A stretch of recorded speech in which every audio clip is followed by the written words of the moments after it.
দেখছেন কলকাতা টিভি, আপনাদের সঙ্গে এই মুহূর্তে রয়েছে আমি অভিক। শুরু করছি সংবাদ সারাদিন। আর অবশ্যই আজকে যে খবরের দিকে সবার প্রথম নজর রাখতেই হচ্ছে, আজকে ফের সুপ্রিম কোর্টে আরজিকর মামলার শুনানি। আপনারা জানেন যে গত মঙ্গলবারই সুপ্রিম কোর্টে যে শতপ্রণোদিত মামলা নিয়ে শুনানি পর্ব চলেছিল, বেশ কিছু গুরুত্বপূর্ণ পর্যবেক্ষণ নির্দেশ সুপ্রিম কোর্ট দিয়েছিল। আর আজ বৃহস্পতিবার সিবিআইকে এই যে তদন্ত করছে সিবিআই হাইকোর্টের নির্দেশে, সেই তদন্তের কতটা এগিয়েছে তাই জানাতে হবে। স্ট্যাটাস রিপোর্ট জমা দিতে বলা হয়েছে সুপ্রিম কোর্টে। আমরা এই নিয়ে কথা বলবো। অঙ্কুর ভট্টাচার্য আমাদের প্রতিনিধি এই মুহূর্তে আমাদের সঙ্গে টেলিফোনে রয়েছেন। অঙ্কুর দা, সুপ্রিম কোর্ট শতপ্রণোদিত হয়ে আরজিকর নিয়ে যে মামলা করেছিল, গত মঙ্গলবার বেশ কিছু শুনানি পর্বে গুরুত্বপূর্ণ পর্যবেক্ষণ নির্দেশ দেওয়া হয়েছিল সুপ্রিম কোর্টের তরফে। আজ সিবিআই কে স্ট্যাটাস রিপোর্ট জমা দিতে বলা হয়েছিল, সেই রিপোর্ট কি দেবে সিবিআই? সেটাই কথা। গত মঙ্গলবার দিন আরজিকর হাসপাতালে তরুণী চিকিৎসকের খুন এবং ধর্ষণের পরে পুলিশ প্রশাসনের ভূমিকা, আরজিকরের তৎকালীন অধ্যক্ষ সন্দীপ ঘোষকে নিয়ে রাজ্য সরকারের অবস্থান এবং 14ই আগস্টের রাতে আরজিকর হাসপাতালে যে ভাঙচুরের ঘটনা ঘটেছিল তার প্রেক্ষিতে রাজ্য সরকারের পদক্ষেপ, এই তিনটে ইস্যুতেই গত মঙ্গলবার দিন শীর্ষ আদালতের পক্ষ থেকে রাজ্য সরকারকে ভর্ৎসনা করা হয়েছিল।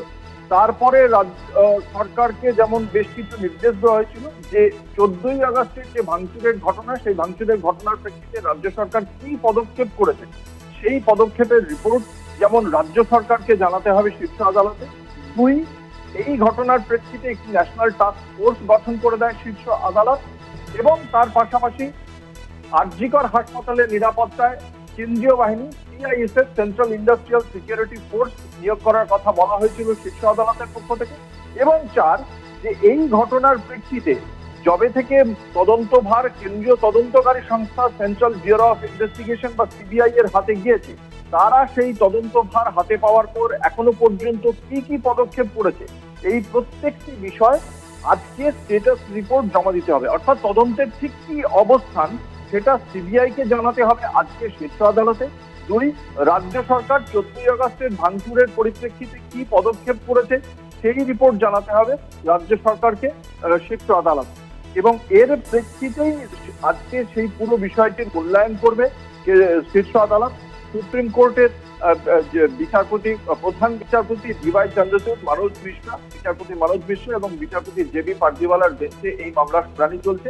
আজ সকাল 10:30 থেকে শুনানি শুরু হওয়ার কথা এবং সেক্ষেত্রে আজকে এর আগে শীর্ষ আদালত যে বক্তব্য জানিয়েছিল, কেন্দ্রীয় বাহিনীকে আরজিকর হাসপাতালে নিরাপত্তার নিয়োগ করার যে সিদ্ধান্ত, তা অত্যন্ত গুরুত্বপূর্ণ সিদ্ধান্ত। কারণ এই সিদ্ধান্তের প্রেক্ষিতেই যে বিষয়টি প্রতীয়মান হচ্ছে যে ওই সময়ের যে পদক্ষেপ, তাতে রাজ্য সরকারের আইন শৃঙ্খলার প্রতি অনাস্থাই প্রকাশ পেয়েছে শীর্ষ আদালতের পর্যবেক্ষণে।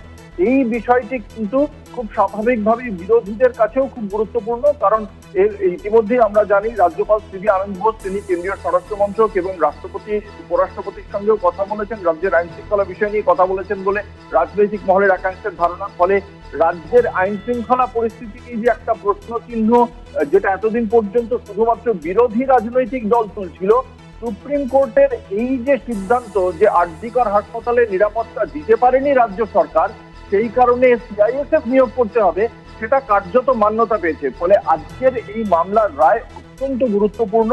আইন শৃঙ্খলা রাজ্য সরকারের এখতিয়ারের বিষয় হলেও নিরাপত্তার ভার যেহেতু রাজ্য পুলিশের হাত থেকে তুলে নিয়ে সিআইএসএফ কে দেওয়া হয়েছে, তা কখনোই সম্মানজনক নয়, যথেষ্ট অস্বস্তির রাজ্যের কাছে।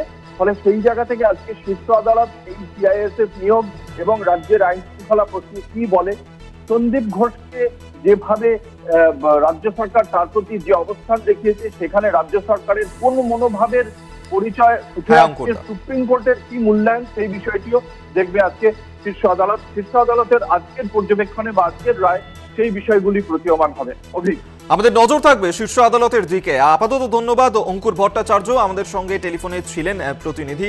আপনারা জানেন যে সুপ্রিম কোর্টে আরজিকর যে মামলা, তা শতপ্রণোদিত হস্তক্ষেপ করেছিল দেশের শীর্ষ আদালত এবং মঙ্গলবার যখন শুনানি পর্ব চলে, বেশ কিছু কড়া পর্যবেক্ষণ নির্দেশ সুপ্রিম কোর্ট দিয়েছিল। একদিকে যেমন আইএমএ কে যুক্ত করা হয়েছিল এই মামলাতে, পাশাপাশি রাজ্যের যে আইন শৃঙ্খলা পরিস্থিতি, পুলিশের যে ভূমিকা, তা নিয়েও অনাস্থা প্রকাশ করেছিলেন এবং সেই ক্ষেত্রে আরজিকর হাসপাতালের নিরাপত্তার দায়িত্ব দেওয়া হয়েছে সিআইএসএফ কে।